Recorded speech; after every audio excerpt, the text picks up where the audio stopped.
I know it sounds crazy.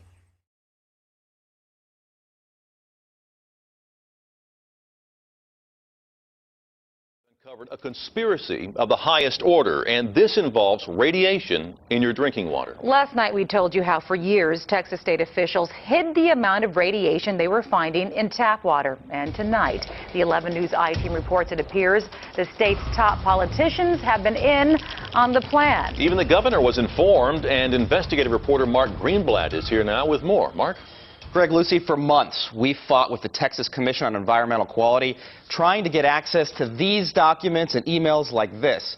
And it took the Attorney General to finally get them released. And it was only then that we discovered perhaps what the TCEQ didn't want us or you to know. It's a conspiracy at the TCEQ of the highest order. Tom Smith of the consumer advocacy group Public Citizen is alarmed. The documents have indicted the management of this commission in a massive cover-up. Alarmed because of something we uncovered. To convince people that our water is safe to drink when it is in fact not. Recently, we reported how the state of Texas hid from the public just how much radiation was really in our drinking water, cutting and lowering the amounts detected in government lab tests. But now, because of these documents, we know that some of the state's most prominent politicians knew all about it. What was the first sign? Sore throat. Brenda Haynes remembers when her doctor found it. He checked me. He's like, wait, there's a lump here. There's a little... And I'm like, what? A lump. And after numerous tests, it was clear at just 30 years old, Brenda Haynes had thyroid cancer. I mean, what can you do? I mean, I'm sorry. With the help of surgery, Brenda survived. But today, she's angry. Do you feel like they put you at risk? Yes, I do. You see, Brenda's neighborhood gets its water from Harris County Municipal Utility District number 105, where state tests originally showed their water having more radiation than allowed by federal law. But each year, the Texas Commission on Environmental Quality stepped in and improperly lowered the actual test results by always subtracting each test's margin of error, sometimes lowering the result by 50%, often below the legal radiation limit. And so for years, Mud 105 never warned the community with a notice like this about their real problem. We were put at more risk than what we thought. And while they don't know if their tap water caused her cancer, Brenda's husband says when his wife was sick, drinking any radiation was the last thing she needed. If years ago you would have been told, would you have been making different choices for what you would be drinking? Well, absolutely. What's worse? The EPA had already told states not to lower water radiation results in this December 2000 federal rule. And now, our uncovered emails show what happened next was not a mistake. Take this note from a TCEQ manager saying there may have been some EPA guidance on not subtracting, but this has been the practice in Texas since day one. And this option of not subtracting was thoroughly discussed with the commissioners, the top leadership of the agency. And so, we were directed to maintain the current methodology for subtracting. And this TCEQ report to the Texas Water Advisory Council tells us why. That maintaining the subtraction will eliminate approximately 35 violations, keeping the water providers in those communities off the EPA's radar. And this same report went to the state Speaker of the House, Lieutenant Governor David Dewhurst, and even Governor Rick Perry. And yet the practice continued. I believe local first, state second, federal government third. Meet Kathleen Hartnett-White, the chair of the TCEQ Commission. At the time, commissioners decided to ignore the feds. As my memory serves me, that made incredibly good sense. Because while White is not a scientist, she says those she did consult with thought the EPA standards were too protective and costly. We did not believe the science of health effects justified EPA setting the standard where they did. But in fact, the EPA regulations have been supported by wide-ranging studies, like this work by the National Academy of Sciences, written by more than a dozen of the world's top radiation scientists. But White insists, I have far more trust in the vigor of the science by which TCEQ assesses than I do EPA. But instead of fixing water testing results, why didn't the agency take on the EPA's rule openly in court? There are legal challenges because of law, not because of science, that are almost impossible to win. And so, White says, trust her. Texas knows best. But what if you're wrong? Well, when you have, there's all kinds of ways. But what if you're wrong and EPA was right? Well, I don't see, what do you mean? What if you're wrong and EPA is right about there being a danger at that level? It would be regrettable. Now, later on in our interview, White claimed that the EPA's rule against subtracting was optional. The Public Citizen says that's simply not true. Lucy, Greg. All right, so have you talked with the governor or lieutenant governor about this? We've been trying to get in touch with them. I can tell you that the governor's office did tell us that he expects the TCEQ to follow all laws and regulations that are on the books, and says the TCEQ began doing that in 2008 after an EPA audit. But when we asked if the governor thinks it should take an audit before the state begins following the law, well, the governor's press office declined to answer. Also, the lieutenant governor's office didn't answer our written questions. Lucy, Greg. Well, and just like any political poll, they could always increase by the margin of error as opposed to subtracting it. It would be even worse. Could have been an option for him. All right, Mark, thanks. You're welcome.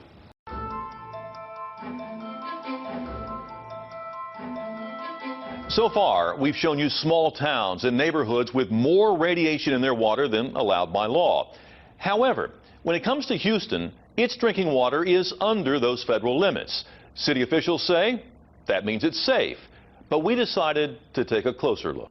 You cook with it, and you're supposed to drink as many as 8 glasses of it a day. Yes, it's water. The city of Houston's water. That's not good. And what we discovered... Alarms start going off. ...worries these health-conscious Houstonians. We're trying to raise family. We found at a city park. How long has this been? I mean, is this something just found out in the last few days, few months, few years? This is going on for years. That we've had radiation in our water. Yes. Here in the city of Houston. Yes. And once again, that radiation is the alpha particle. But in Houston, there's a difference. A good deal of its water comes from surface reservoirs and rivers.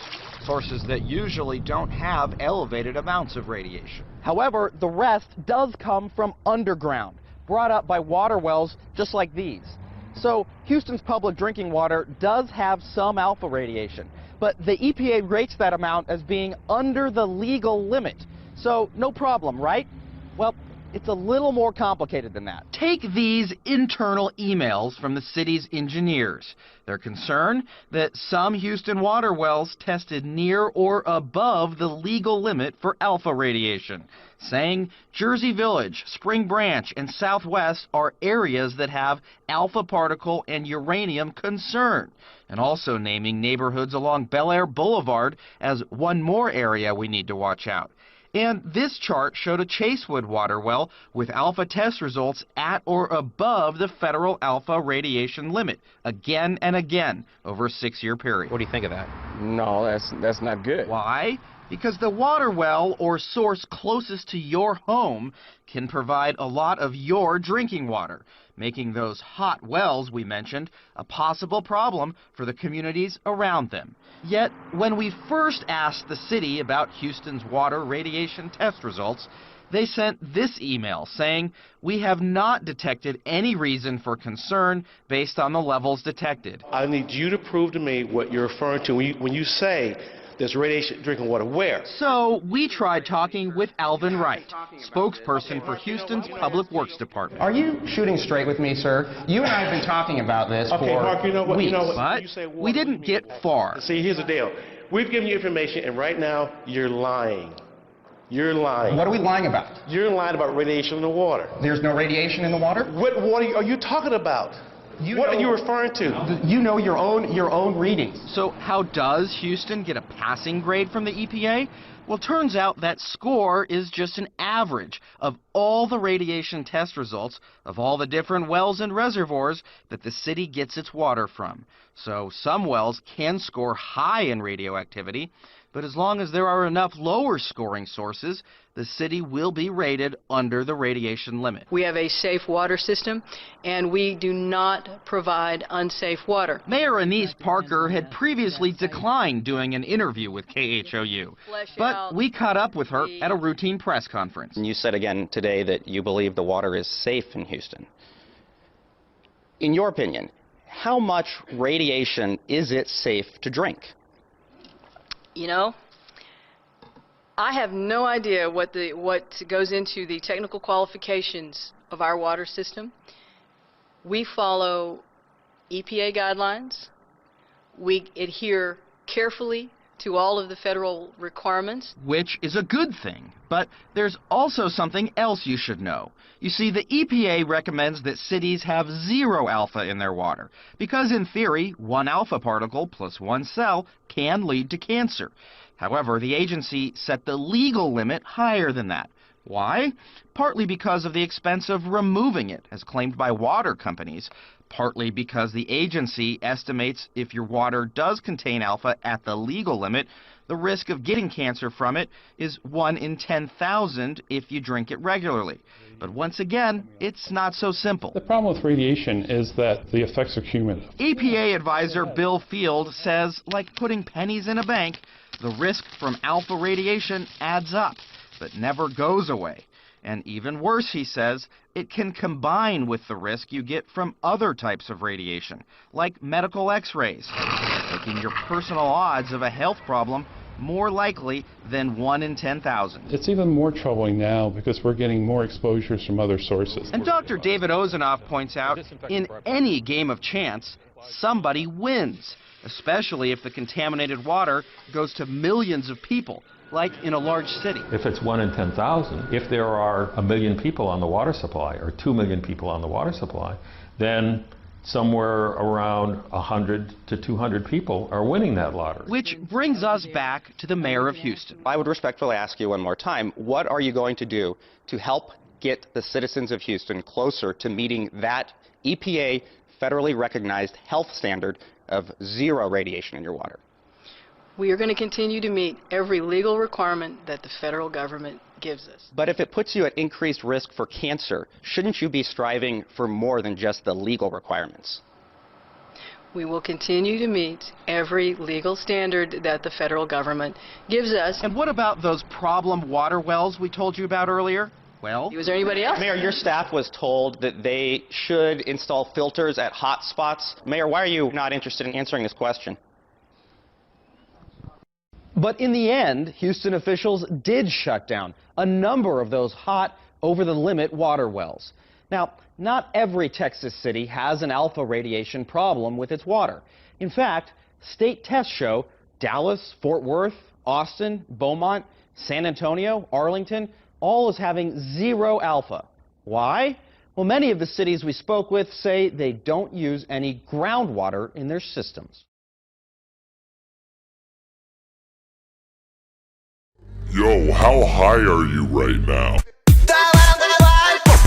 I know it sounds crazy. Politicians, the Commission and the parliamentarians, we listen to the citizens and they tell us what they expect from European policy. We discuss about the right for water. Of course, it is a human right, but we need the implementation of this human right and the integration of this human right in every European and national policy. At the same time, the Troika, and the European Commission is part of that Troika, is pushing privatization of water in Greece and in Portugal. Water is necessary for every person, for every being. It's the basis for life.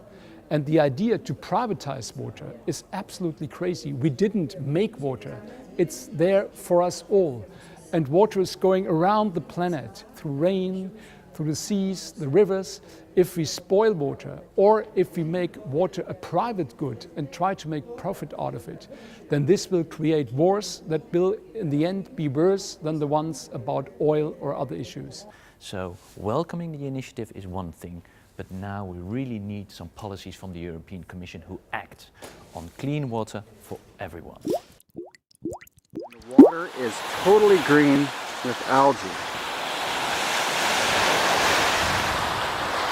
I'm on the North Shore at Clearville.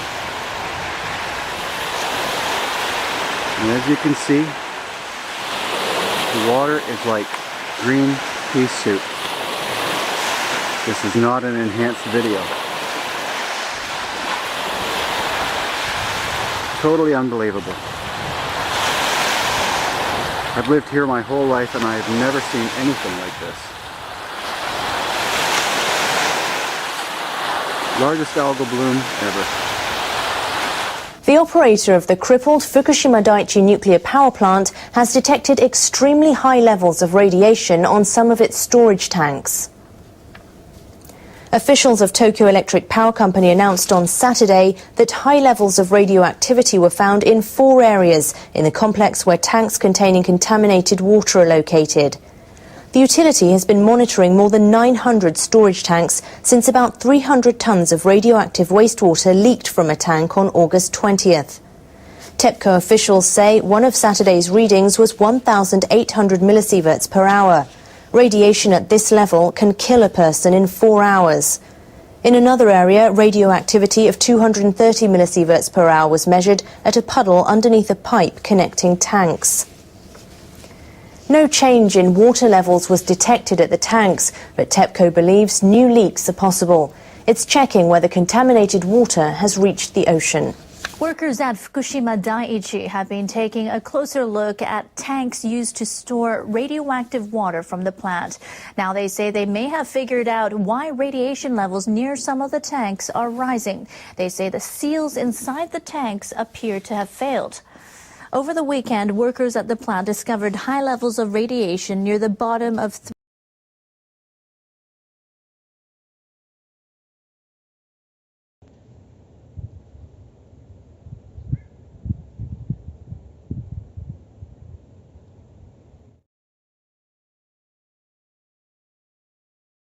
Yo, how high are you right now?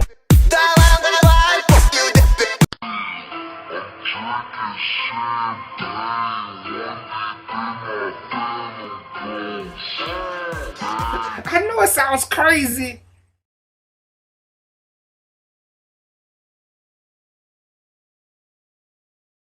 It is. We've never used the public water supply since 1945, when fluoridation began, to deliver any other medicine for obvious reasons. Once you put it in the water, you can't control the dose because you can't control how much water people drink. You can't control who gets it. It goes to everybody: babies, infants, children, elderly, people that are sick, people that have poor kidney function, people have poor nutrition.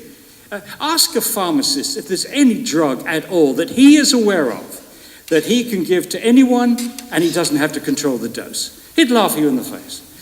Next, of course, and key, it violates the individual's right to informed consent to medicine. And if you don't know what that's about, go to the American Medical Association, because they have a lot about informed consent, what their doctors should do. So what Randy Leonard and Adams and Fish, is it Fish, what they're going to do, essentially, to the whole of Portland, is what a doctor in Portland could not do to an individual patient. Fluoride is not a nutrient. Some promoters occasionally slip that it is a nutrient. It is not. To demonstrate that a substance is an essential nutrient, you have to starve an animal of it in its diet and demonstrate a disease. Tooth decay is not caused by lack of fluoride. It's caused by too much sugar and not enough education. There is not one biochemical process in the body that needs fluoride. Not one. I challenge them to say, tell me, any molecule, any process, any reaction that needs fluoride. It isn't there. But, on the other hand, we can point to many molecules and processes in the body that fluoride interferes with. It interferes with enzymes. That's why the first opponents of fluoridation in this country was not the John Birch Society or the Ku Klux Klan or any of these other crazy right-wing groups. It was Nobel Prize winners in enzyme chemistry, like James Sumner at Cornell. And it interferes with enzymes, it interferes with hydrogen bonds, it forms complexes with metal ions, it interferes with the active centers of many enzymes and proteins, it carries toxic metals to places they wouldn't otherwise go. You can go on and on and on, and I don't intend to. It's not something that you want anywhere near your body, and certainly not your baby's body. The fluoride level in mother's milk is incredibly low. You know, I learned that fact on July 6, 1996, the first day of my involvement. And when I saw that, I said, this can't be right. Do the dentists really know more about what the baby needs than Mother Nature? We heard a spin artist on the radio station yesterday actually intimating that they did know more about what the baby needs, that mother's breast milk is somehow deficient and they have to make up for it, which is, I believe, absolutely nonsense. But the key thing is that a bottle-fed baby in Portland, if you fluoridate at 0.7, is going to get 175 times more fluoride than nature intended, 175 times more than a breastfed baby. Now, it's well established that fluoride interferes with the growing tooth cells and causes this condition called dental fluorosis. That is a systemic effect. It's an effect that takes place inside the body. The fluoride is interfering with the enzymes and proteins which make the enamel. The gamble is that you can do that to the growing tooth cells and not touch anything else in the body when that fluoride is flowing through. That is a reckless gamble in my mind. When they started fluoridation, they thought that 10% of kids would get dental fluorosis. But they didn't care because it was very mild. It was just white specks that they thought that no one would notice. 10%. Now the Center for Disease Control admits that 41% of American children, 12 to 15, this is the average of all children, whether they live in a fluoridated or non-fluoridated community, because we're getting fluoride from many other sources, have dental fluorosis. So they're 4 times more than their goal. And this dental fluorosis that we're getting today is not just very mild. 8.6% of these figures are mild, and 3.6% are moderate or severe. Mild dental fluorosis impacts 50% of the surface of the tooth, and moderate or severe affects 100% of the tooth. And tell a child who has moderate or severe dental fluorosis that this is not a problem, it's just a cosmetic effect. Because these children do not want to smile, they do not want to open their mouths on their first date. It's a source of intense embarrassment and psychological damage. According to the CDC, Black and Mexican American children have higher rates of dental fluorosis than whites. Next. Pam Dembeston on lessons from dental fluorosis. She is one of the world's experts on dental fluorosis. She said, we can certainly see that fluoride impacts the way proteins interact with mineralized tissue. So what effect is it having elsewhere at the cellular level? Fluoride is very powerful and it needs to be treated respectfully. And that was quoted in Scientific American, January of 2008. A good document, actually, to give to people that wonder if you're Looney Tunes. It is reckless to assume that when fluoride is damaging the growing tooth cells, it's not damaging anything else. Next. Several lines of evidence indicate that fluoride can damage the brain, and I'll be going into that in a moment, a little bit later. I'm only going to focus on this one issue because the evidence is very strong, and if we can prove this one point, fluoridation should end immediately. The benefits of swallowing fluoride have been wildly exaggerated. Even fluoridation promoters now agree that the major benefit is topical, not systemic. The Center for Disease Control conceded that in 1999, and that should have been the point when fluoridation ended. Because if fluoride works topically, then, and if fluoridated toothpaste is universally available, why expose every tissue in the body to a known toxic substance? And when you can apply it directly to the teeth and spit it out, and why force it on people that don't want it? It's just common sense.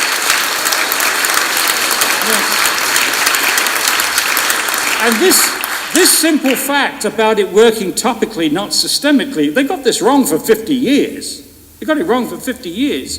Explains probably why today you cannot see a difference in tooth decay between fluoridated communities and non-fluoridated communities, fluoridated states and non-fluoridated states, fluoridated countries and non-fluoridated countries. The bigger the study, the less likely they are to find that fluoride actually reduces tooth decay. It's only when they cherry pick the data, as they've done here, with a bogus comparison between Portland, or rather Oregon and Washington State, can they pretend that there is a difference. But as I said, that is cherry picking, and the science doesn't bear scrutiny on that. The chemicals used to fluoridate are not pharmaceutical grade. They're not the kind of fluoride that you get in toothpaste. They are, in fact, the products of the scrubbing systems of the phosphate fertilizer industry. A spray of water captures 2 very toxic gases. And these chemicals, these fluoridated chemicals, contain a lot of other contaminants. One of them is arsenic. Now, arsenic is a known human carcinogen. And for the US EPA, there is no safe level of a human carcinogen.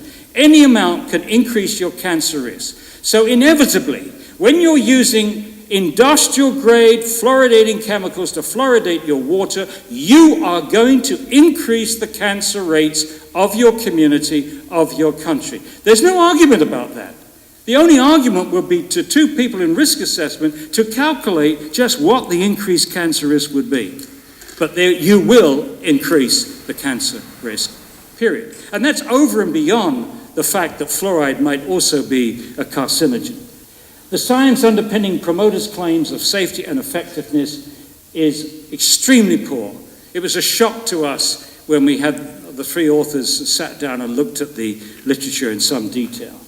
The 4 examples of bad science. 1, there's not been a single randomized clinical trial to establish that fluoride or fluoridation is either effective or safe. This is the standard procedure that the FDA uses to approve new drugs. This is the most prescribed drug in American history. Today it's going to over 200 million people every day in uncontrolled doses through their water and through food that's made up with it, etc.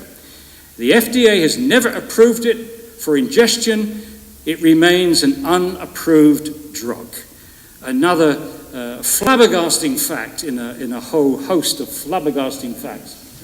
In 67 years since fluoridation began, there's been little to no monitoring of our exposure. There's been monitoring, no systematic monitoring of the fluoride levels in our bones, even though we know that 50% of the fluoride we take in each day accumulates in our bones. No measure in the urine, and urine is a good measure of daily exposure, or in our blood, so critical for when you get into the biochemistry. None of that is being monitored, which is incredible. Even when harm has been demonstrated in other countries, countries which do not have a fluoridation program to protect, countries like India and China, which have high natural levels, there has been no attempt to replicate these studies in the United States or any other fluoridating country. It's absolutely amazing. They put all their effort into critiquing the methodologies of studies that have found harm, but none into actually doing the studies themselves. Even though it's well established that the severity of dental fluorosis is a good indicator of how much fluoride the child has been exposed to before their permanent teeth have been erupted. So you've got this wonderful non-invasive biomarker which should make any epidemiologist have an instant orgasm. I mean, after all, you have millions of children with no dental fluorosis, very mild dental fluorosis, mild dental fluorosis, moderate dental fluorosis, and probably not millions, but thousands with severe dental fluorosis. So you've got the x-axis beautifully.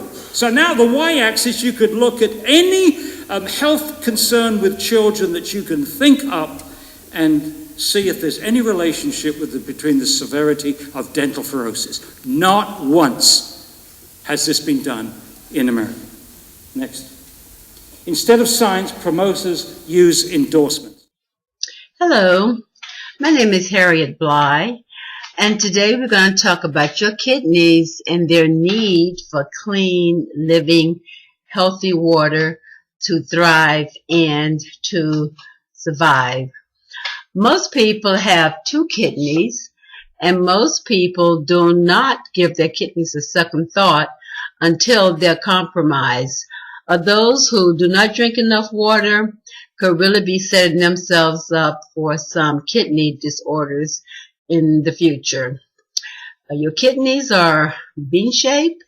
They're about the size of your fist, located in your abdominal cavity toward your back at your waistline, and they're located on either side of your spine.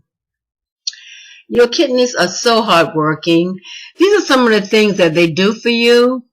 They clean your blood by filtering it and excreting waste, toxins, salt, and urea.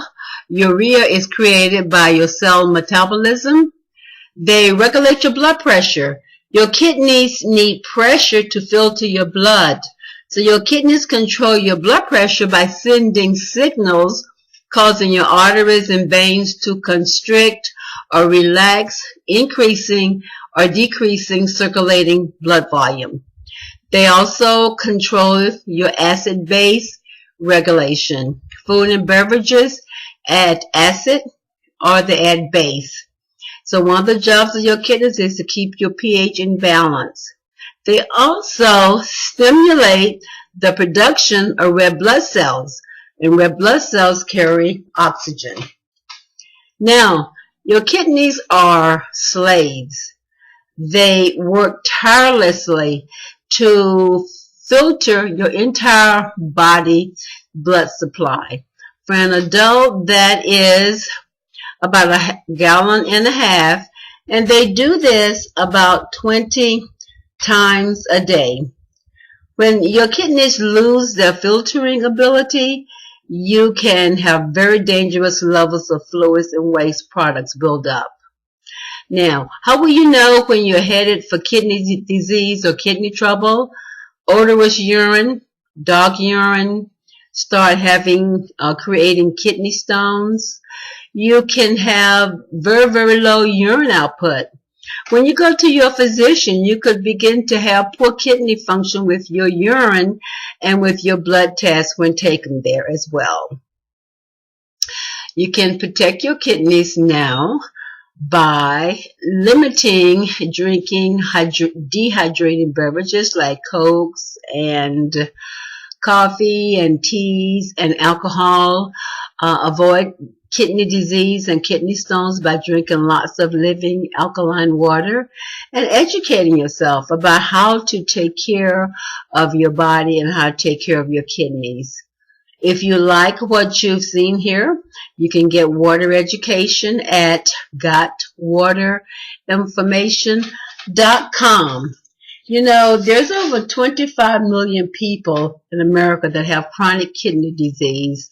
You can intercede on your behalf by choosing a lifestyle that's beneficial to your kidneys and to your health by drinking lots of water.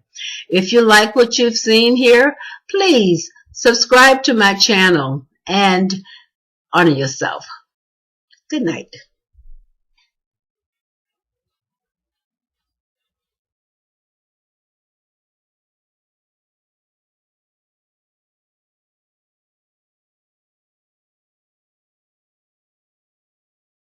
We all here on YouTube know about the fracking, but for the sake of anyone that hasn't understood what that's doing to you, I want to let you know the chances are you're drinking toxic water, okay? Lawsuits, I'm reading now from Ascending Starseed WordPress blog, which I will link you to. Lawsuits from individuals who believe their water has been contaminated by hydraulic fracking are coming in all across the United States, and support for stricter regulations is growing. This was backed up by a recent U.S. Environmental Protection Agency finding that raised awareness of potentially harmful levels of water contamination that may be the result of hydraulic fracking. I'll skip explaining what fracking is. If you don't know, then just Google it, do some research. Moving on, this is new enough stuff that the sheep probably haven't heard about it. In December of 2011, the EPA linked aquifer contamination in a small Wyoming town to natural gas drilling activities, including hydraulic fracturing. These findings by the EPA were a major step in the terms of bringing awareness to the serious situations. Residents of Demark, Pennsylvania, in an area experienced an upsurge in natural gas drilling, have been living with contaminated water for years as a result of hydraulic fracturing in the area. Water tests at Demark residents analyzed by the EPA have found toxic levels of barium, arsenic, manganese, glycol compounds, among other contaminants. Water wells have been found to be sufficient amount of methane for ignition by turning on the tap. Residents continue to battle contamination, and the EPA has stepped in to launch a new investigation of its own into the water contamination. day late, dollar short, people. This is happening everywhere, and by now, even if you don't live close to a fracking site, it has gotten into the water supply and moved to your area. Now, I'm going to link you to this post. You can read the entire thing, get some more education on how this happens, and more importantly, I'm going to link you to ewg.org, where you can go and find the state report of the water in your area. And this is a great little site that's broken down, very easy to maneuver, and you can find out exactly what's in the water in your area. One thing I did note, looking at my area of Kentucky, fluoride wasn't listed as one of the chemicals found. I don't know why. It's in there.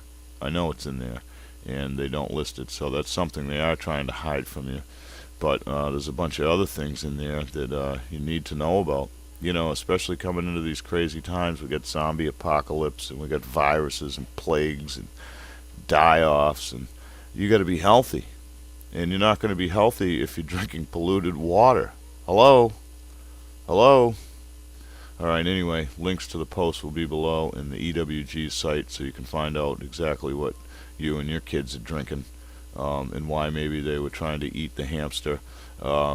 Okay, much love, be safe. Do some research, get off your ass. I know it's Sunday, but, you know, I don't know if there is a day of rest anymore, people. I don't know if there is a day of rest. There's no rest for the wicked. They told you that, right? That means the wicked's going today. That means the good's got to get going as well. Much love, stay safe. Stop the bullshit. Radioactive tritium is leaking from 3/4 of all U.S. commercial nuclear power sites. The cancer-causing material often seeps into groundwater from corroded, buried piping. That's what the Associated Press concluded after a year-long investigation. The policy that's in place right now is leak first, fix later. And that compromises the public health and safety, and it also violates the conditions to which these plants were originally licensed. Beyond Nuclear's Paul Gunter says the number and severity of the leaks has been escalating, even as federal regulators extend the licenses of more and more reactors across the nation. Tritium is a radioactive form of hydrogen. In many cases, the radioactive leaks have far exceeded the federal drinking water standard. But so far, the Nuclear Regulatory Commission and industry says the leaks are not a threat to public health. However, the National Academy of Sciences and other experts disagree and say any exposure to radioactivity boosts the risk of cancer. It's very effective in damaging things like DNA or cell development. The tritium leaks have also spurred doubts among independent engineers about the reliability of emergency safety systems at the 104 nuclear reactors situated on 65 different sites. We've got 23 plants that are identical to Fukushima, and the demonstrated failure of this technology, 100% for the failure of containment at units 1, 2, and 3 in Japan. Experts say tritium is relatively short-lived and enters the body weakly through air. The main health risk with tritium would be in drinking water. It will be in somebody's drinking water someday. You know, again, the concentrations, the risks increase even at low dose exposure, but chronic exposure, particularly through drinking and bathing and cooking in radioactive water, will represent a concern for somebody, if not today, tomorrow. Beyond Nuclear says these types of radioactive leaks are routine, and underground pipes at nuclear power facilities should be dug out and placed above ground so they can be inspected and maintained before it's too late. Rhonda Pence, Press TV, Washington. What difference at this point does it make? Information out there, especially about fluoride, that is not disinformation. So if you ask yourself, well, why are these pop docs continuing to say fluoride is okay? Why are these pop docs like Dr. Oz and Mehmet Oz and Andrew Veal, why are they saying this? Well, you have to recognize the industry they're up against. I mean, first of all, they're up against the United States government, which continues, and the local and the state governments, which continues against our human rights to fluoridate the water. They talk about, well, this makes the water is good for your teeth and so forth and so on. And yet the studies are there. I think Judd did a book some years ago. Many people say it was quack science and it was not reliable. But if you look at it from when it was written, and now if you take a look at his findings and how what he said years ago, because he was a real whistleblower, Dr. Judd, I think it's on Teeth. It's on Teeth. I didn't open the window. But let me just show you this right here. Israel. Well, this was actually going to be a separate story in and of itself, right? Israel right here. If you look up Israel and fluoride in the water, fluoridation by country, right? Fluoridation by country. You see this article right here that Israel, right? Israel bans water fluoridation, must end by 2014. And here on Live Science, Israel outlaws water fluoridation. Israel joins most of the world in banning water fluoridation. Did you know, right, that water fluoridation has been banned in most of the so-called civilized world, especially in Europe, right, and in some parts of Asia? I think also Central and South America, but I know definitely the European Union has recognized what all the evidence basically states, that fluoridation in the water is unhealthy. And all this nonsense about, well, it protects the teeth because it adds like a wax sort of coating, like you add wax on your car. You know, they have to market it like that because most folks, being materialistic and being already dumbed down from years of drinking fluoride in the water, will accept the so-called metaphor or analogy without a second thought, and they'll be convinced by that right there.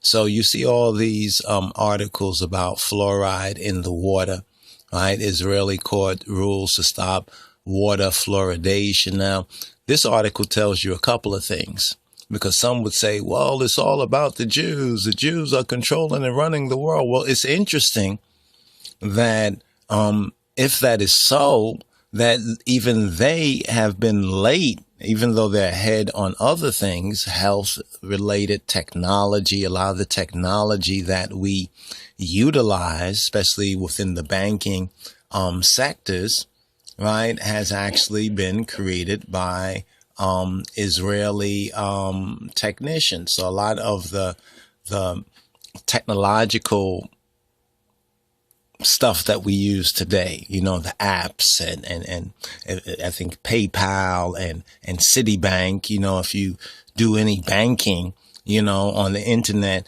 you know, and also a lot of other discoveries and improvements, you know. So what I'm trying to say is that the Israelis and the Jews in the state of Israel have even wizened up and wised up to the dangers of fluoride in the water, as well as fluoride in the toothpaste. So we see it right here, Israel to end fluoridation, right? Adding fluoride, a very toxic, right? Here they say sodium fluoride, danger, poison by ingestion. And this is basically the same kind of fluoride in the water. They've done studies also on how the lie that has been circulated mainly by the industries, which have a big investment in sodium fluoride in the water, and it targets certain organs, bones, central nervous system, gastrointestinal system, and the teeth. But we're led to believe, right, that fluoride in the water actually helps, right? Fluoride in your water. Sodium fluoride is a highly toxic poison. The active ingredient Did you know? In rat poison. That wasn't discussed, of course, on Dr. Oz. He's not going to discuss that because you have to recognize he has a lot of investment from industry, right? These people are pop docs, right? They are popular doctors. That means if they really come out and stand against their basically biting the hand that feeds them. It's a neurotoxin, fluoride.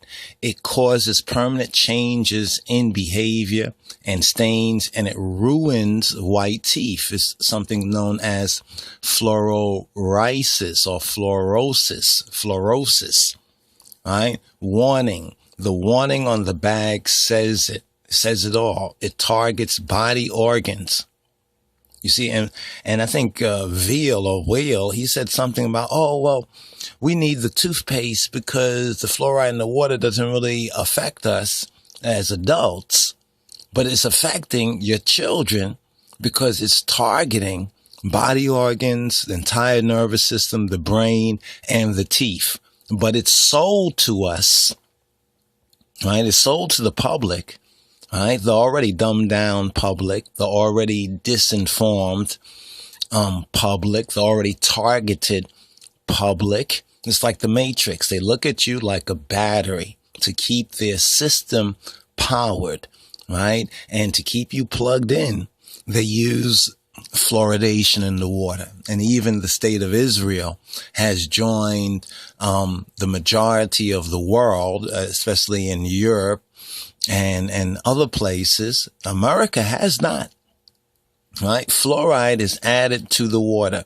Why is your government, why is the United States government, your government, poisoning you? And why are these pop docs, right, such as Dr. Oz and Andrew Veal, why are they continuing to spread disinformation that there's nothing wrong with fluoride in the water? Because what it does, it adds a coating of wax, in a sense. He even likened it. You can look at the episode from, what is this, Monday? I don't know if it's a repeat. It might be a repeat, but Tuesday, December 3rd, 2013. Tuesday, December 3rd, 2013. So fluoride is dangerous. Fluoride is a poison. It's the same active ingredient that's used in rat poison, right?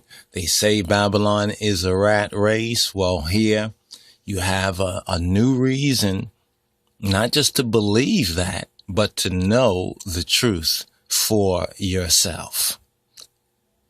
Brothers and sisters, I would advise you to get, if you can, afford a good water purifier and really do your due diligence on water purifiers. Do your due diligence on water purifiers out there. I think some of the best, well, I'll bring that up in another vid. I'll get into some of the water purifiers and why certain ones are better than other water purifiers. Those who've been following these postings already know that, we already recommended certain ones, but right now we wanted to talk about fluoride in the water and how the pop docs like Dr. Oz and Andrew Weil, pop docs are continuing to disinform the public about fluoride in the water. And kudos to the state of Israel on this particular issue of ending water fluoridation, stopping the practice of water and banning water fluoridation, outlawing it. And you can look it up for yourself. And there's a few articles actually going into various angles of the story. So I would highly recommend you check it out for yourself. Shalom Ras Teferi. This is Wendem Yadin reporting for the Line of Judah Society of His Imperial Majesty. Be well.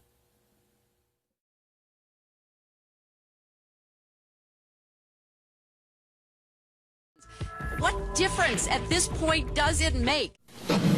Our next speaker is right from Massachusetts. Dr. Phyllis Mullenix started her career at the University of Kansas with a PhD in pharmacology with a specialty in neurotoxicology.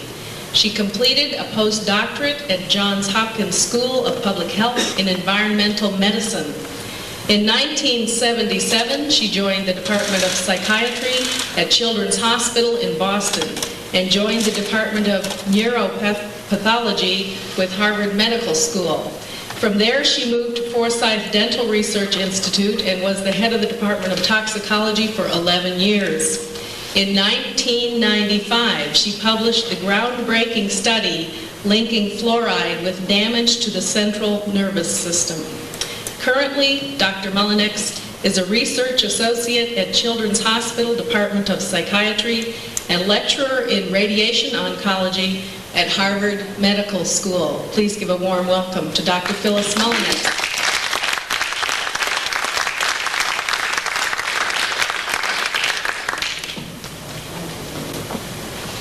I want you to know I was born and raised in Missouri, the show me state. I talk a little slower, and so I think I ought to have a little longer to talk because it takes me longer to get it out. Yes, I want to tell the story of how I was introduced to fluoride. I will tell you the truth. Fluoride never even entered my thoughts before 1982. I was at Children's Hospital. My specialty was I was to develop animal models to look at and develop technology that would screen substances for having an adverse effect upon the brain and behavior. In the process of doing that, I drew the attention of Dr. Jack Hine, who was the director of the Forsyth Dental Center in Boston. It's right next to the Museum of Fine Arts, if you're not familiar with it. It's an old institution that used to provide free dental care for all the children of Boston. Dr. Hine wanted me to come to Forsyth because he wanted me to apply the new technology that we were working on to dental products. And he was suspicious that many of the dental products were causing a problem for the brain. And he wanted me to come and to develop the new computer system that we were in the process of working on. It was to be a brand new system that would totally make screening for neurotoxicity an objective measure. I'm going to, if they can turn down the slides, or turn down the lights so we can see the slides. I'm not trying to get you into the science, I'm just trying to get you to realize what was going on. We developed the first computer pattern recognition system where a computer actually did what the eyeball would do in terms of looking at behaviors. This computer system, we got the first VAX system, and it was totally dedicated to doing nothing but following the movements of animals and being able to pick out abnormal behavioral patterns. So I moved then to Forsyth. I agreed to come and to set this system up, and I also agreed that this system would be applied to fluoride as the first thing that we would study. When I moved to Forsyth, Dr. Jack Hine introduced me to what was known as the world's leading expert on fluoride chemistry and fluoride toxicology. That individual's name was Dr. Harold Hodge. Dr. Harold Hodge is one of the founding fathers of the Society of Toxicology. Dr. Hodge also was the chief pharmacologist on the Manhattan Project, and it was his responsibility to look at the toxicology of fluoride, although I didn't know that at the time. Then I worked on the computer system at Forsyth. We had our laboratory, we had our video cameras, we had the computers going. It took a lot of years. This system was successfully set up. It was the first system, as I said, where human intervention in doing these tests was totally taken out, so it was an objective measure. And then I had a physicist that worked with me, Dr. William Kernan, who was the head physicist at the Ames laboratory.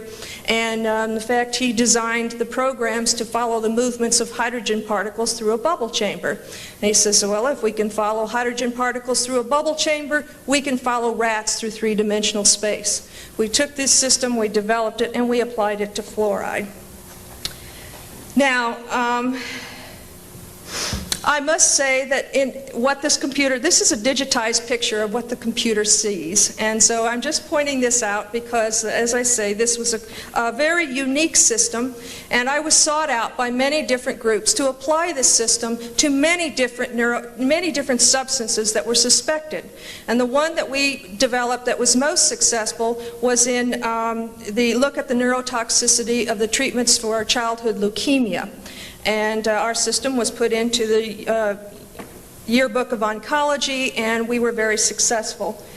Then we applied it to fluoride, and we found some very suspicious results. We published this paper in 1995.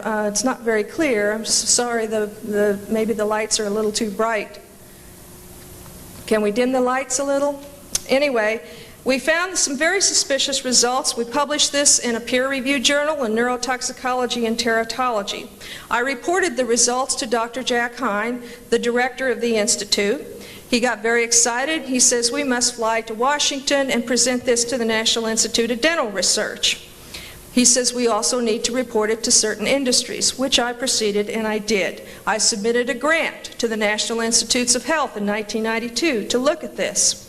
I gave a seminar at my institution for Forsyth, and I was met with some reaction from the senior members of the staff that they were very concerned. They were afraid that their money from the National Institute of Dental Research would be taken away if I published this information.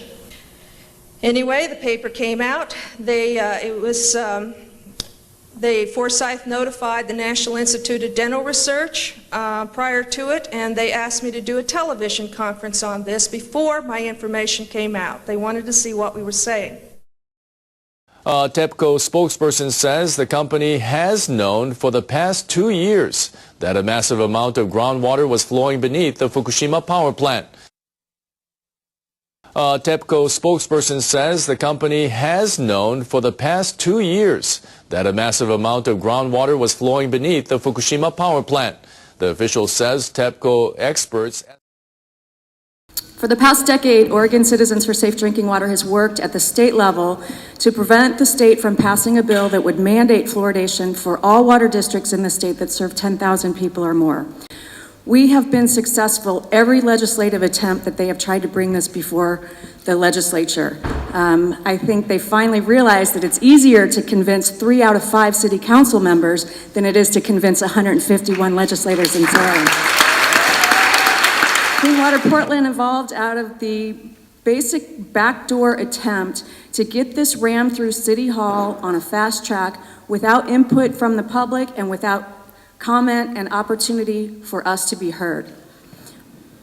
This is a violation of due process, and no matter how you feel about the issue, we all need to be concerned about City Council going through this undemocratic process to ram something through without the input from the people that are going to be drinking our water.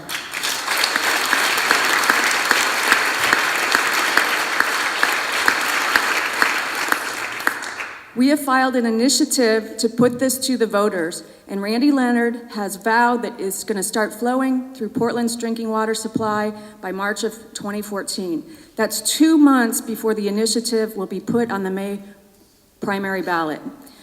What is the rush? Why don't they want us to decide? What makes them think that they know better than us what's good for us and what we want to drink and what we don't?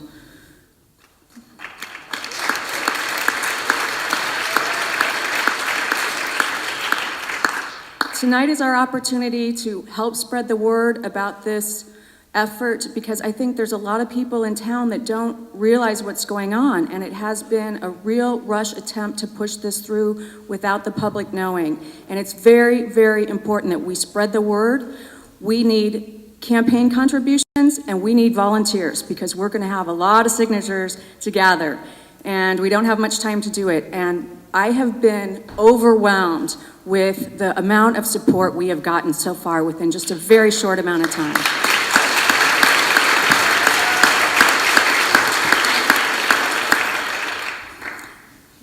Tonight, it's my great pleasure to introduce Dr. Paul Connett. He is a retired professor of chemistry and environmental toxicology. He's probably the world's most renowned expert on fluoridation, and we are very lucky and fortunate to have him here tonight. Ladies and gentlemen, please welcome Dr. Paul Connett. Thank you everyone for coming. This is a momentous time here. What you're seeing in Portland is the end of fluoridation worldwide.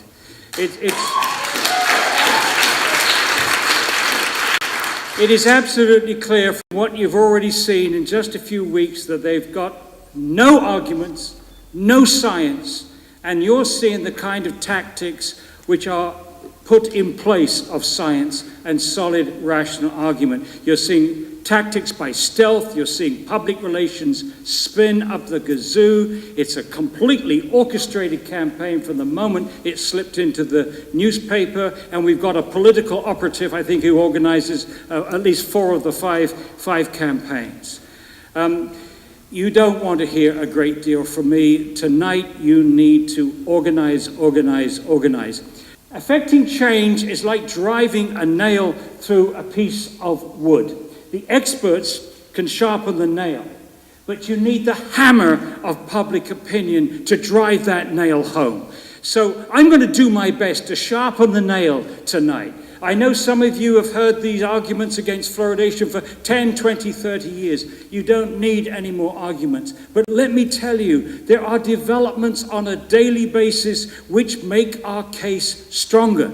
Daily basis, I heard this morning that 3 more towns have stopped fluoridation in Indiana.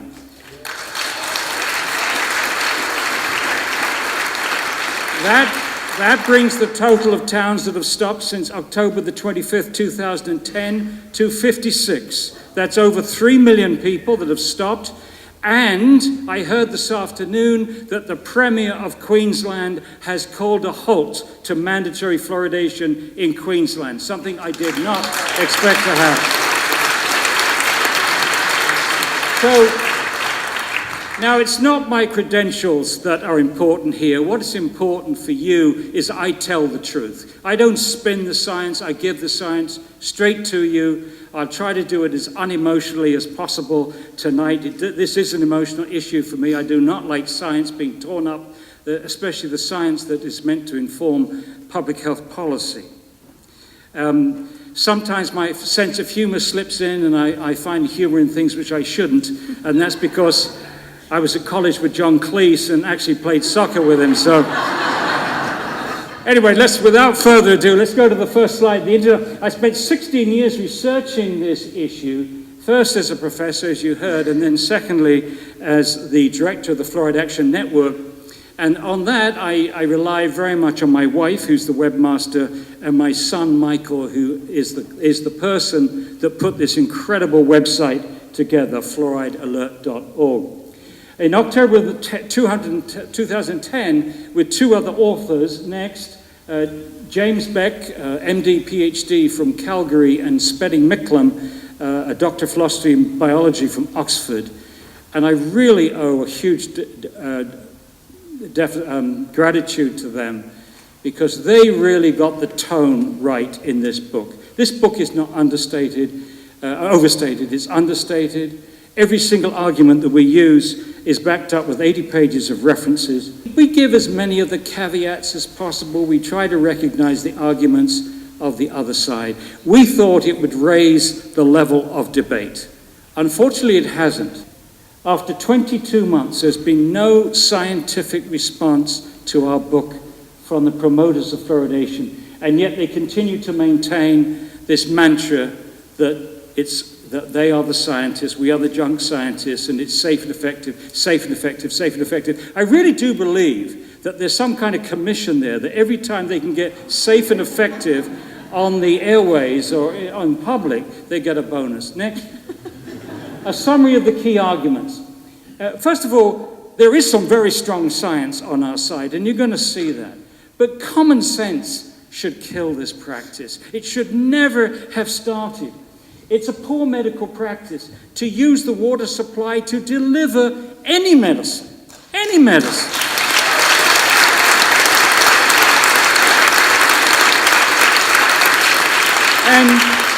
Just to demonstrate how silly it is, we've never used the public water supply since 1945, when fluoridation began, to deliver any other medicine for obvious reasons. Once you put it in the water, you can't control the dose, because you can't control how much water people drink. You can't control who gets it. It goes to everybody: babies, infants, children, elderly, people that are sick, people that have poor kidney function, people have poor nutrition. Ask a pharmacist if there's any drug at all that he is aware of that he can give to anyone and he doesn't have to control the dose. He'd laugh you in the face.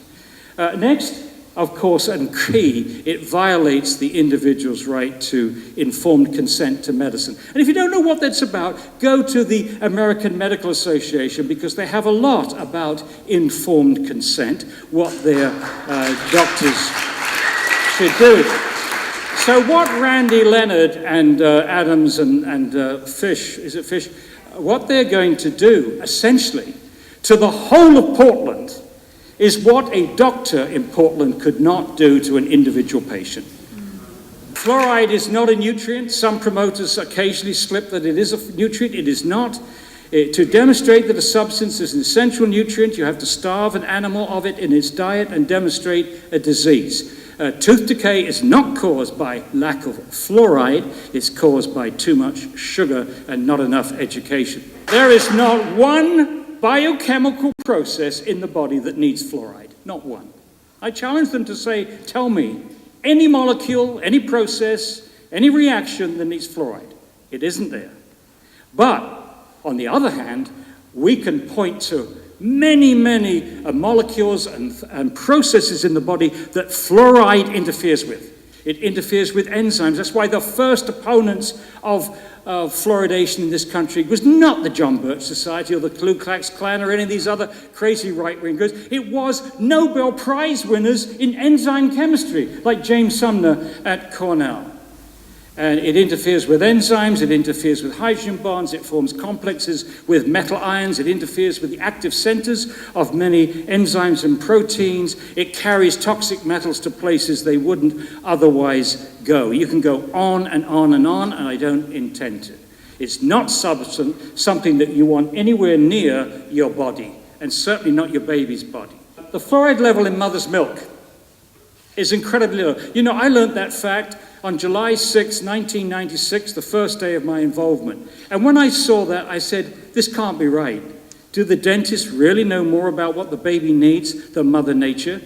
We heard a spin artist on the radio station yesterday actually intimating that they did know more about what the baby needs, that mother's breast milk is somehow deficient and they have to make up for it, which is, I believe, absolutely nonsense.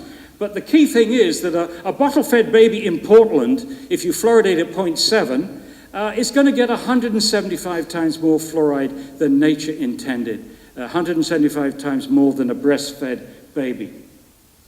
Now, it's well established that fluoride interferes with the growing tooth cells and causes this condition called dental fluorosis.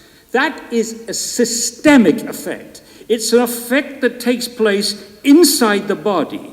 The fluoride is interfering with the enzymes and proteins which make the enamel.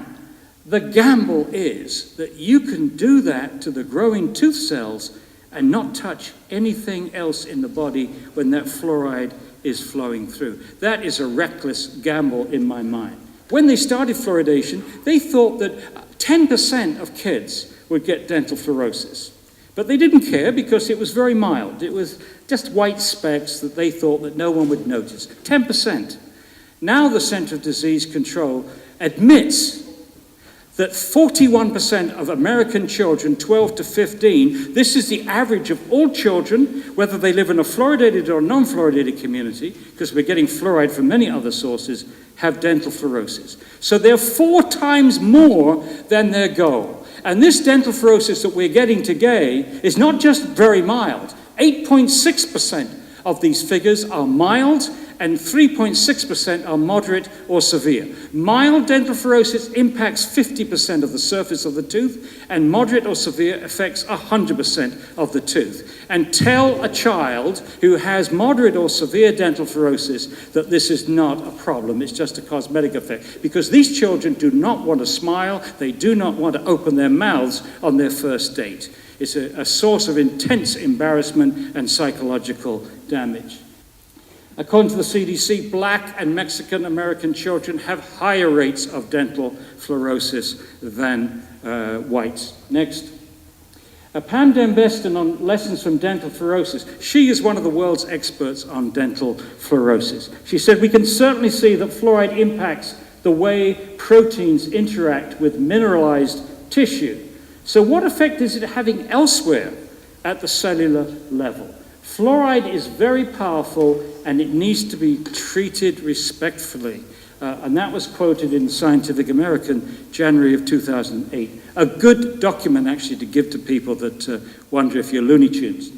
It is reckless to assume that when fluoride is damaging the growing tooth cells, it's not damaging anything else. Next.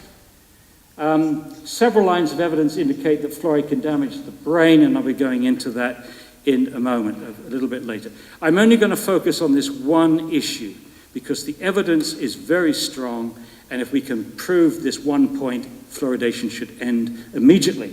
The benefits of swallowing fluoride have been wildly exaggerated.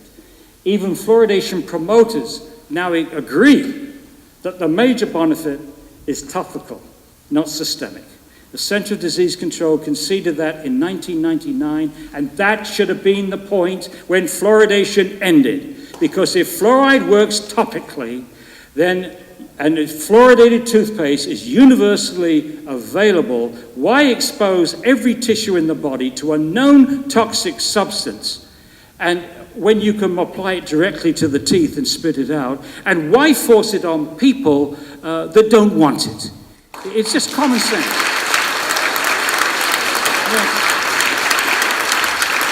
And this simple fact about it working topically, not systemically, they got this wrong for 50 years. They got it wrong for 50 years. Explains probably why today you cannot see a difference in tooth decay between fluoridated communities and non-fluoridated communities, fluoridated states and non-fluoridated states, fluoridated countries and non-fluoridated countries. The bigger the study, the less likely they are to find that fluoride actually reduces tooth decay. It's only when they cherry pick the data, as they've done here, with a bogus comparison between Portland, or rather Oregon and Washington State, can they pretend that there is a difference. But as I said, that is cherry picking, and the science doesn't bear scrutiny on that. The chemicals used to fluoridate are not pharmaceutical grade. They're not the kind of fluoride that you get in toothpaste. They are, in fact, the products of the scrubbing systems of the phosphate fertilizer industry. A spray of water captures two very toxic gases. And these chemicals, these fluoridated chemicals, contain a lot of other contaminants. One of them is arsenic. Now, arsenic is a known human carcinogen. And for the US EPA, there is no safe level of a human carcinogen. Any amount can increase your cancer risk. So inevitably, when you're using industrial-grade fluoridating chemicals to fluoridate your water, you are going to increase the cancer rates of your community, of your country. There's no argument about that. The only argument would be to two people in risk assessment to calculate just what the increased cancer risk would be. But there, you will increase the cancer risk, period. And that's over and beyond the fact that fluoride might also be a carcinogen. The science underpinning promoters' claims of safety and effectiveness is extremely poor. It was a shock to us when we had the three authors sat down and looked at the literature in some detail. The four examples of bad science. One, there's not been a single randomized clinical trial to establish that fluoride or fluoridation is either effective or safe. This is the standard procedure that the FDA uses to approve new drugs. This is the most prescribed drug in American history. Today it's going to over 200 million people every day in uncontrolled doses through their water and through food that's made up with it, etc. The FDA has never approved it for ingestion It remains an unapproved drug. Another flabbergasting fact in a whole host of flabbergasting facts. In 67 years since fluoridation began, there's been little to no monitoring of our exposure. There's been no systematic monitoring of the fluoride levels in our bones, even though we know that 50% of the fluoride we take in each day accumulates in our bones. No measure in the urine, and urine is a good measure of daily exposure, or in our blood, so critical for when you get into the biochemistry. None of that is being monitored, which is incredible. Even when harm has been demonstrated in other countries, countries which do not have a fluoridation program to protect, countries like India and China, which have high natural levels, there has been no attempt to replicate these studies in the United States or any other fluoridating country. It's absolutely amazing. They put all their effort into critiquing the methodologies of studies that have found harm, but none into actually doing the studies themselves. Even though it's well established that the severity of dental fluorosis is a good indicator of how much fluoride the child has been exposed to before their permanent teeth have been erupted. So you've got this wonderful non-invasive biomarker which should make any epidemiologist have an instant orgasm. I mean, after all, you have millions of children with no dental fluorosis, very mild dental fluorosis, mild dental fluorosis, moderate dental fluorosis, and probably not millions, but thousands with severe dental fluorosis. So you've got the x-axis beautifully. So now the y-axis, you could look at any health concern with children that you can think up and see if there's any relationship between the severity of dental fluorosis. Not once has this been done in America. Next. Instead of science, promoters use endorsements. Here's a list of endorsements from the ADA. The ADA says all these organizations endorse fluoridation, but how many of these organizations have researched the issue themselves? How many have done that recently? How many, for example, have looked at the IQ studies that is very important right now? Endorsements are a good way to sell shoes, but not a good way to determine public health policy. You know.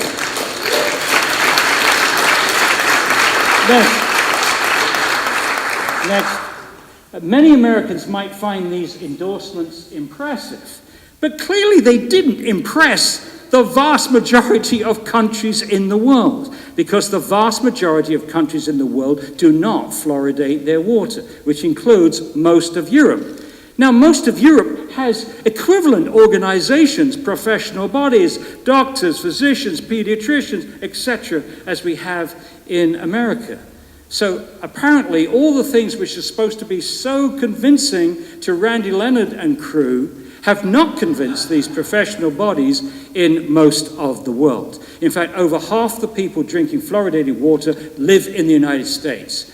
And as far as portraying Portland as being behind the times, if I was to start reading to you a list of cities in the world that do not fluoridate their water, Portland would be prouder to be in that list than in the list that is fluoridated.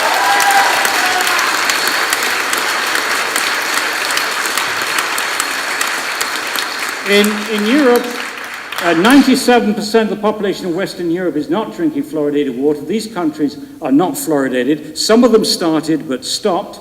4 of them have fluoridated salt. But the majority have neither fluoridated water nor fluoridated salt. Rick North told me today that maybe Spain also has fluoridated salt. So maybe it's 5. The most frequently cited endorsement is from the CDC. And the statement goes as follows, and you must have seen it many, many times. Every time I see it, I want to throw up. Fluoridation is one of the 10 great public health achievements of the 20th century. I want to say this. Those who so glibly trot this out, editors of your papers, journalists, public health officials, Randy Leonard and crew, are going to be so embarrassed when they really see what this statement is and where it came from. It came from not the Centre of Disease Control, the total body of 18,000 people. It came from 30 people, the Oral Health Division. Let me be more specific. The report on which that statement is based was published in 1999. It was not externally peer-reviewed. It was an internal House document. It was written by two people, Scott Tomar, who's a dentist who had never written anything on fluoridation before this, and Susan Griffin, an economist. The report, okay, they may have done really diligent study, and so we shouldn't hold their lack of credentials on this against them. But we can hold the content against them, because if you look at it, they dismiss health effects in one sentence and rely on a review that was already 6 years out of date when they published this report, the National Research Council report of 1993. It's ironic that the same body, the National Research Council, has reported a report in 2006 and talk about a double standard. Here's this duo relying on this to dismiss health effects, but when the NRC 2006 comes back with a whole litany of health concerns, they dismiss that as not being relevant to water fluoridation. The evidence of benefit was laughable. Next, there's only one figure in this study, and it's this. And this figure shows DMFT, tooth decay, in 12-year-olds coming down from the 60s to the 90s. And on the same graph, you see a red line. That red line is going up. Is it the sale of bicycles, telephone books? No, this is the percentage of the American population drinking fluoridated water. So voila, the blue line is coming down because the red line is going up. Now, before you believe that nonsense, they could have easily gone to the World Health Organization and seen what was happening to tooth decay over the same period in non-fluoridated countries. Next, here it is. Next, there.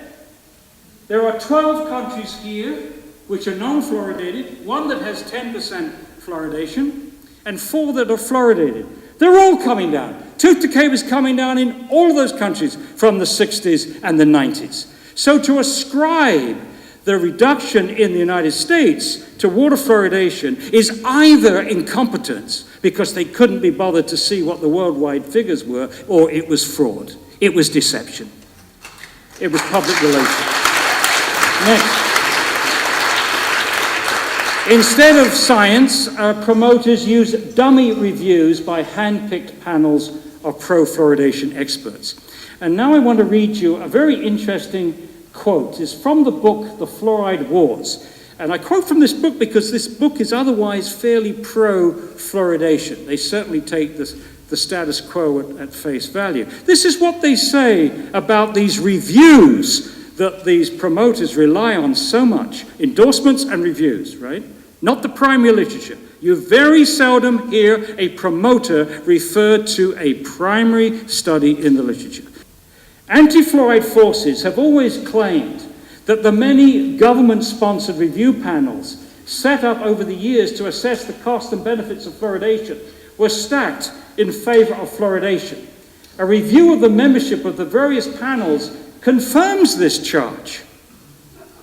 The expert committees that put together reports by the American Association for the Advancement of Sciences in 1941, 1944, and 1954, the National Academy of Sciences 1951, 1971, 1977, and 1993, the World Health Organization in 1958 and 1970, the US Public Health Services in 1991, are rife with the names of well-known medical and dental researchers who actively campaigned on behalf of fluoridation, or whose research was held in high regard in the pro-fluoridation movement. Membership was interlocking and incestuous. And that is from people that are pro-fluoridation. Thank you, Fries and Leah. Next. Recent bias reviews. The CDC in 1999, Fluoridation Forum in Ireland. I testified before that forum. That was a travesty.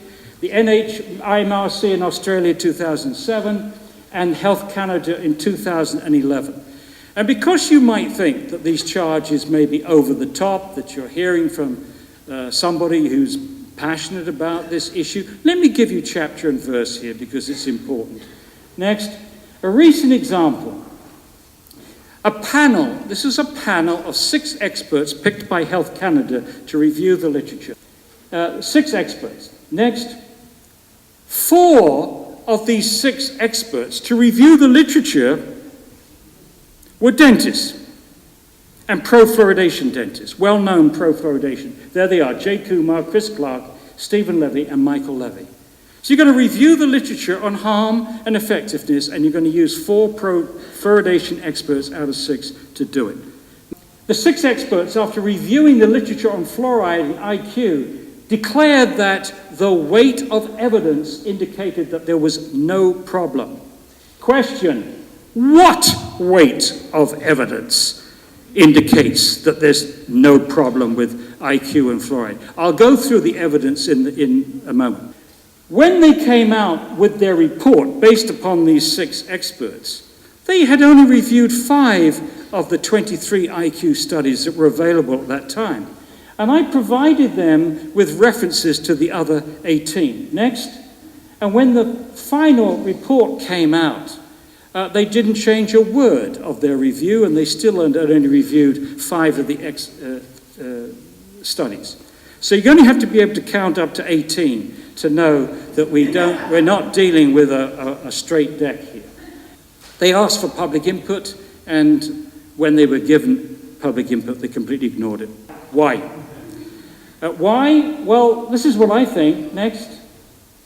Health agencies in fluoridated countries seem more interested in protecting this practice than protecting the health of their citizens. It's sad to say that, but sometimes people find it very difficult to escape a paradigm. They find it very difficult to admit that they're wrong.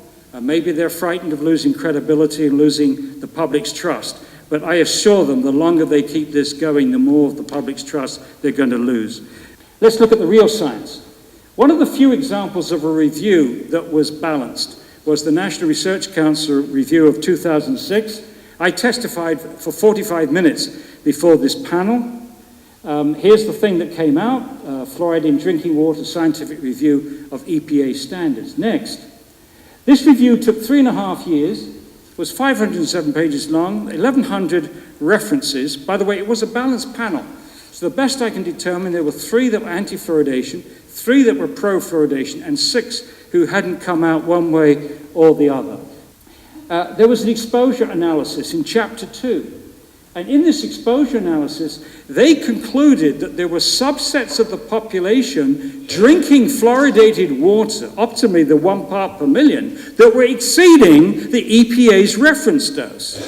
Now, I underline that because both the ADA and CDC said that this was not relevant to water fluoridation. Look at it. They're saying there are subsets of the population that are exceeding the safe reference dose drinking fluoridated water.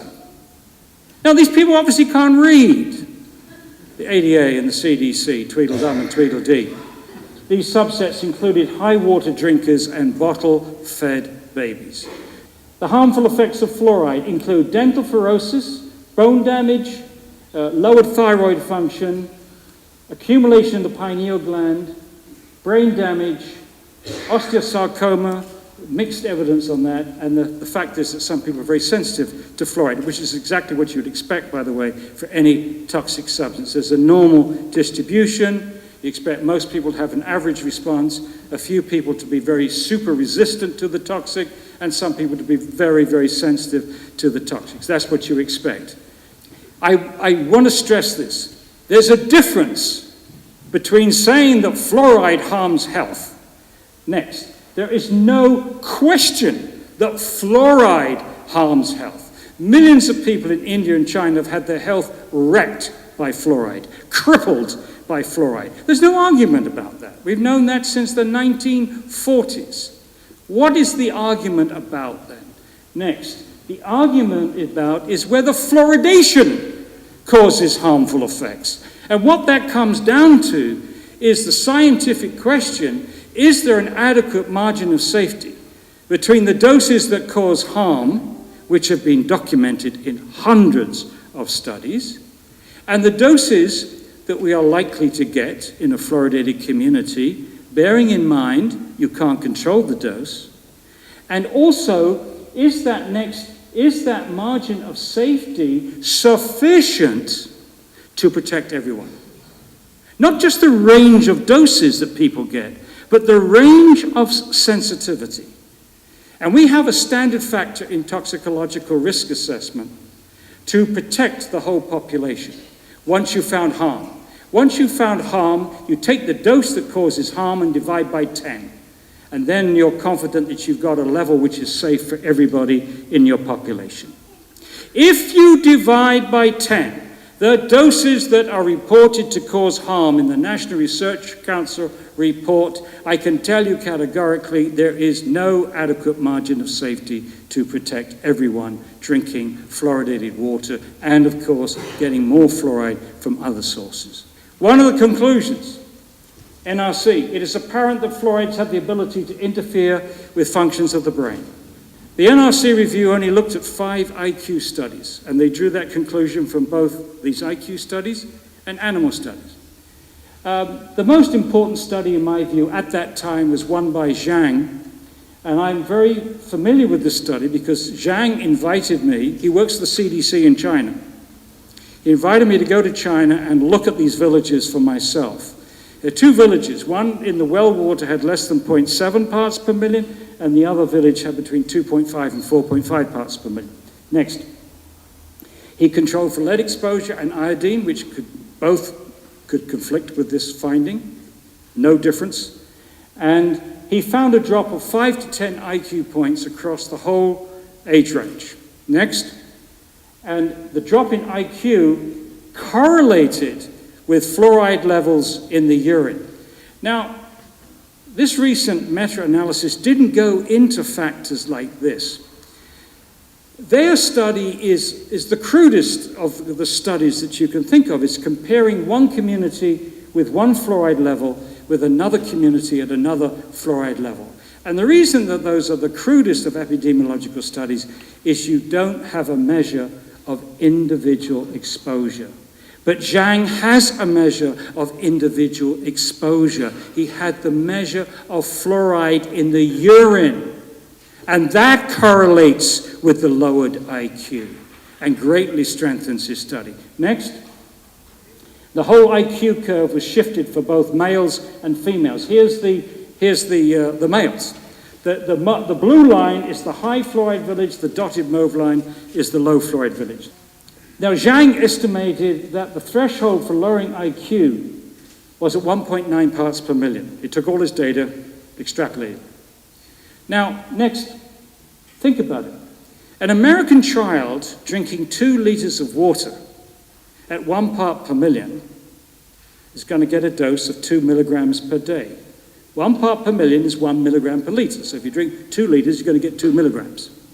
One of those Chinese children drinking 1 liter of water at 1.9 parts per million is going to get 1.9 milligrams per day. In other words, there would be an overlap between the dose which was found to cause harm in this Chinese village and the doses that some children are going to have in America. That fact alone should stop fluoridation. Next, but it's worse than that. There are now, as of September of this year, 33 published studies or translated studies. The Fluoride Action Network has been translating many of these Chinese studies, which is exactly what Choi and Granjean did at Harvard. They too were translating these Chinese studies that nobody had ever seen in the Western world. And the Harvard meta-analysis, Choi in other words, they looked at 27 of these studies, high versus low fluoride villages. Next, the study was published in Environmental Health Perspectives. That is one of the leading environmental health journals in the world. It is published by the National Institute of Environmental Health Studies. So that takes another argument away from them because they always say our studies are published in junk journals.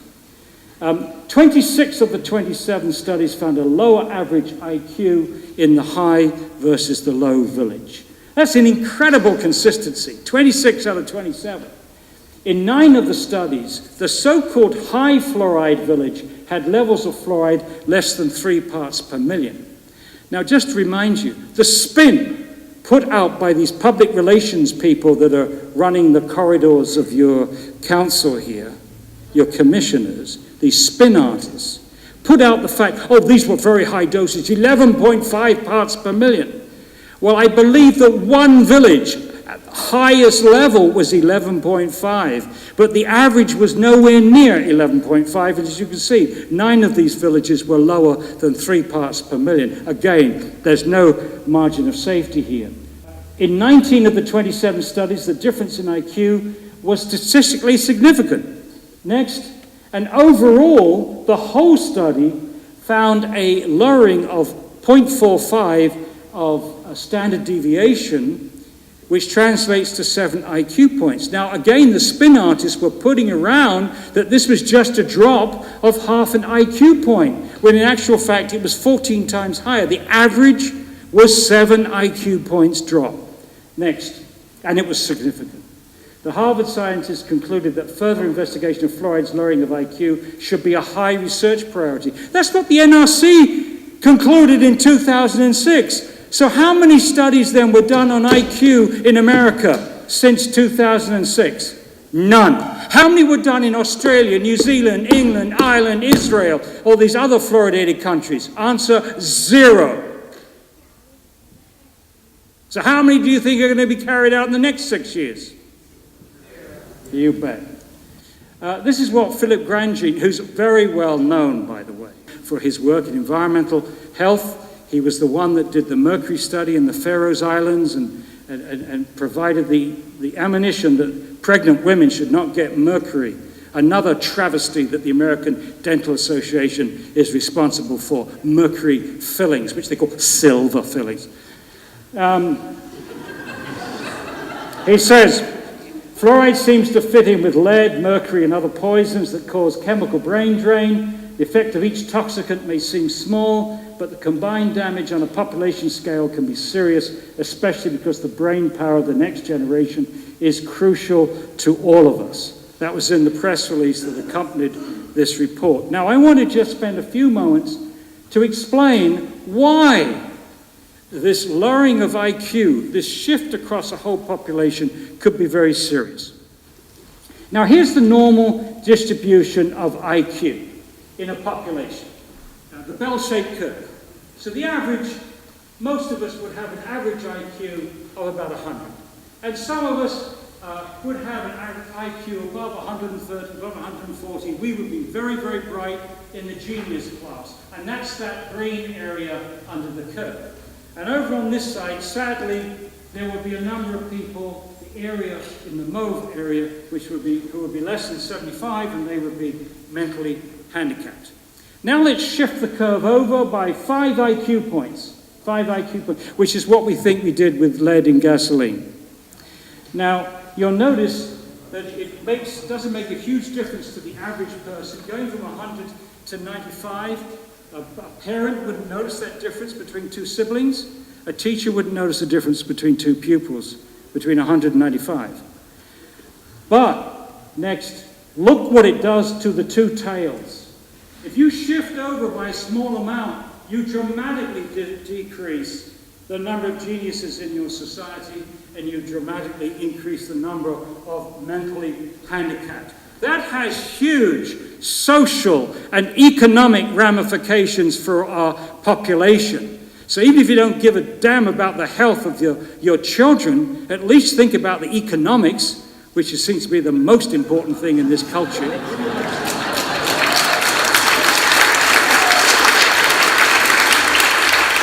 And so, when they give you this bogus study by Susan Griffin that for every $1 spent on fluoridation saves $38 in tooth decay, think of the billions of dollars that would be spent in this country dealing with the shift in IQ.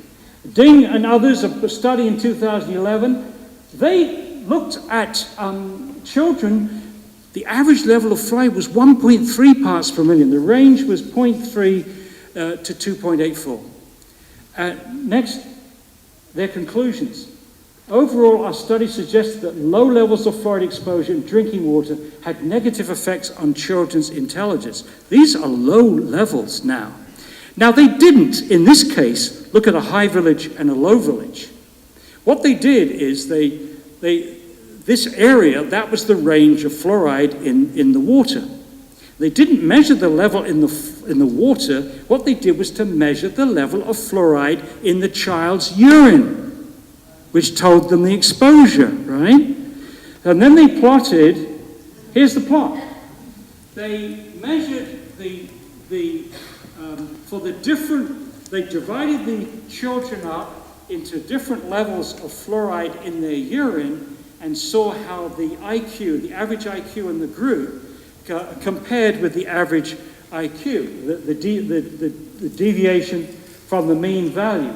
And you see that it slopes down. The higher the fluoride in the urine, meaning the higher the exposure, the lower the IQ in these children. Next, 11 of the studies in the Choi review looked at urine levels, and the level averaged less than 3 parts per million in 5 of the studies. Why is that important? Because in England, they've measured urine levels of fluoride. Not many people do. They don't measure it in the United States. But they found that 5.6% of the kids had levels above 3 parts per million, and 1% had levels over the 4 parts per million. In other words, our kids, at least in Britain, are being exposed to levels of fluoride which is lowering IQ, associated with lowered IQ in China. Zhang also measured the fluoride in the serum. Next. And this is the serum levels. You've only got a few very low levels of fluoride here, and I'm not sure the significance of that line going slightly up. But in the high fluoride village, you'll notice that the higher the level of fluoride in the blood, the lower the IQ in the village. I asked Zhang if he would put all the data together in one graph. I don't have the plot to show you, but when you put all the data together, you just get a slope going downwards. So consider the weight of evidence. This is what you need. If you're going door to door, you need these facts if you can remember them. Over 100 animal studies show fluoride damages animal brain. 1. Over 10 animal studies show that fluoride changes animal behavior. Now, the beauty of animal studies, if you accept the legitimacy of doing experiments on animals, which I have problems with, but if you accept,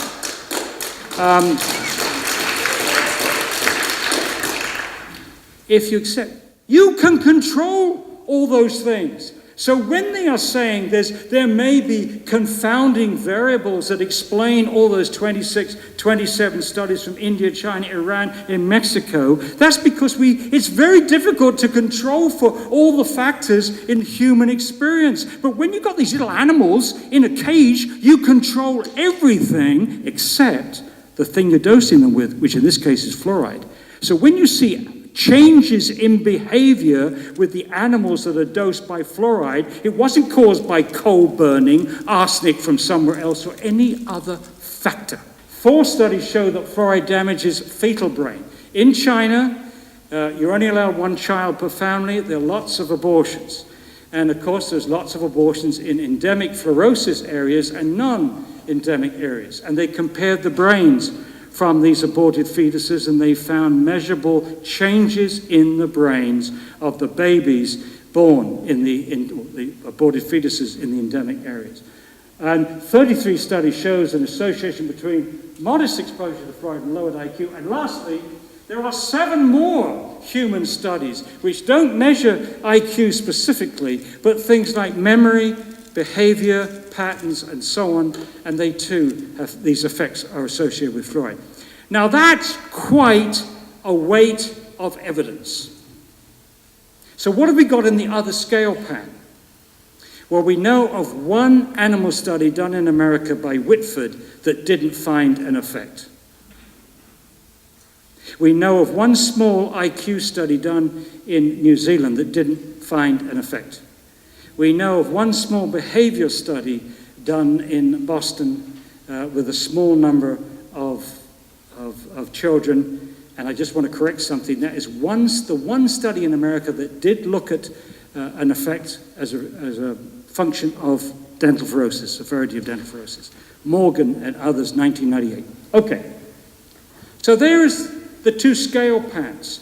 The 6 experts, after reviewing the literature on fluoride and IQ, declared that the weight of evidence showed that there was no problem with fluoride in the brain. And I asked the question, what weight of evidence are we talking about? The weight of evidence is overwhelmingly that fluoride is having an effect on the brain. Overwhelming. I have seldom seen a body of scientific literature which is so one way, so consistent, and yet these people are prepared to continue to push this because they want to reduce a little bit of tooth decay. How much tooth decay would you want to save in order to justify threatening the IQ of your children? Now, I could go into other health effects. I could go into osteosarcoma and things like that, and I'd be happy to answer questions of them. But I think I've said enough. I hope I've sharpened the nail for you, and I hope I've given you the confidence to go out and fight like tigers to make sure they don't do this. I do not want to have to go to people who are already susceptible to kidney disease, thyroid problems, diabetes, and have to say, well, you know, it's for the greater good. Don't you think that the very people that they are trying to say they are trying to help with cavities, don't you think we deserve more than the cheapest, most toxic solution they can find? Don't you think we deserve to invest in a real solution, in real ways of solving these problems? Dental issues are much deeper than just cosmetic issues. They come from something deep within. And when we see fluorosis on teeth, it is an indicator that something is also happening inside the body. We care about what is happening inside the bodies of our children. We care about what is happening inside the bodies of our most marginalized people in Portland. We care about our rivers. We care about our water. We care about the salmon. We care about the long-term effects of what happens when we put fluoride, not natural fluoride, but industrial byproduct fluoride into the water. We care. We are not here today because we're trying to keep Portland weird. We are here today because we are trying to keep Portland free. We are trying to keep our democratic process in place so that we have a right. Whether you agree with fluoride in your water or not, I don't care. What I care about, and what I think all of you in this room care about, and what I think when you go out to your neighbors and your family and your friends and you talk to people on the street, what I think you will find that they care about is they care about our basic right to choose. So if you are like me, and I think you might be, I want to know, because a lot of people have been asking, you know, we have a primary in May of 2014, and we can try to fight it there, but people have been asking us, what about a referendum? What about doing something before this? But here's the thing. Okay, here's the thing. We don't know what you guys want.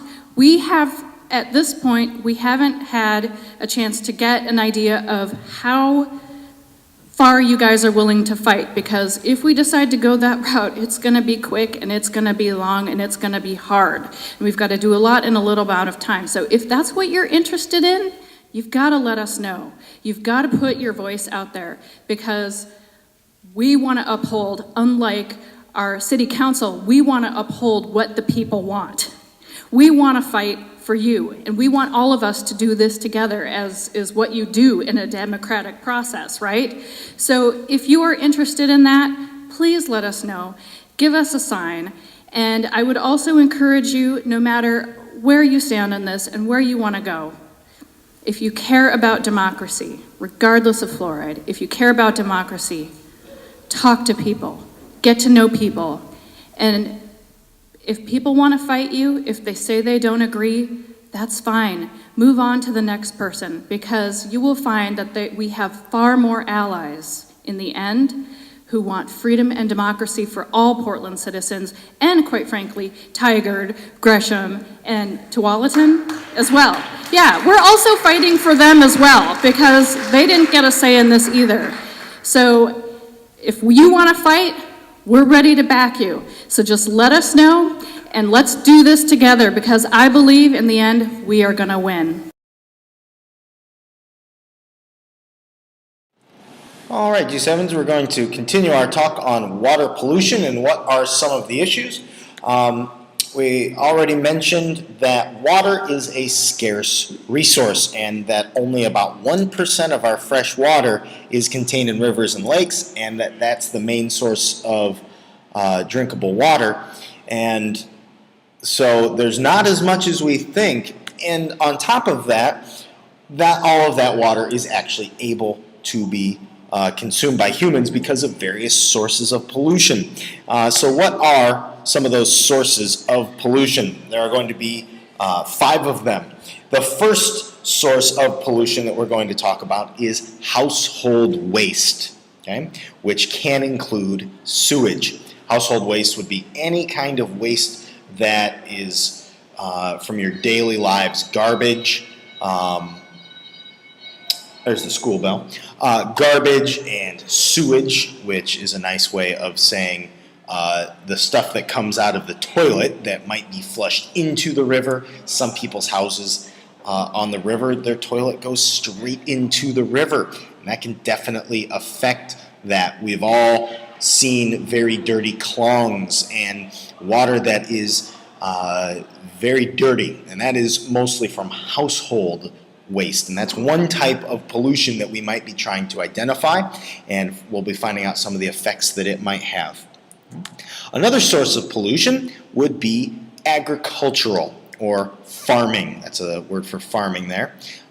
So waste that comes from that. So that might be chemicals sprayed onto the farmer's fields, and that chemical then, when it rains, washes into the river. That might be fertilizers that have all sorts of chemicals and nutrients in it that when it rains, again, it washes into the river. That might be the poo from all the animals. And what happens if you live right down the river from a cow farm? You know, what happens to all that poo that gets washed into the river? And so all the things that might be coming from farms, chemicals for pesticides, as well as fertilizers and poo from the animals, might affect the quality of the water that we're drinking, and it might affect the plants and the fish in the river. Okay. Now, a third source of pollution is industry. So not our daily lives, not our farming coming up with food, but our industry, our factories and things that quite often dump all sorts of harmful chemicals into the rivers. And how does that affect the quality of the river? It could change with harmful chemicals. It might change the pH of the river, making it more acidic or more basic, and affecting the fish and the plants that live there, as well as the people that use that river for their daily lives as well. So we have household waste, agricultural waste, and industrial or industry waste. We also have a third type of contamination, which would be contamination, meaning not things that are happening continually, but are sort of rare occurrences or not supposed to be there, such as big oil spills or chemical spills. But we're not just talking about a ship crashing and leaking oil, although that is a major source of contamination. We're talking about the oil that drips off of your car onto the road, and then when it rains, it washes into the river. Okay? That is chemicals that might be spilled on the ground that get washed into the rivers as well. So it's sometimes our daily use, and our vehicles and cars and trucks and ships are often major sources of contamination that are considered separate from industry and industrial use. Our last major source of water pollution is heat pollution. The picture there is actually of a nuclear power plant. We're not concerned as much that the water becomes radioactive, but often in power plants we do that by heating up water to create steam to spin the turbine. That actually generates the electricity. And what these power plants do is they often take water in from the river, they heat it up to steam to turn the wheel to create the electricity, and then they just let that steam turn back into water, and then they dump it back in the river. Well, that can really heat up the water, and that can kill the plants and the animals, which often need very specific temperatures. So heat is also a major source of pollution in terms of certain areas and certain activities. So when we look at pollution of water, we're talking about household waste, we're talking about agriculture and farming, industry, factories and things like that, contamination from vehicles on the roads and in the water, and heat pollution from certain types of power plants and factories. And those are our major sources of water pollution, and we're going to try and see what effects do they have on rivers.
Yo, how high are you right now?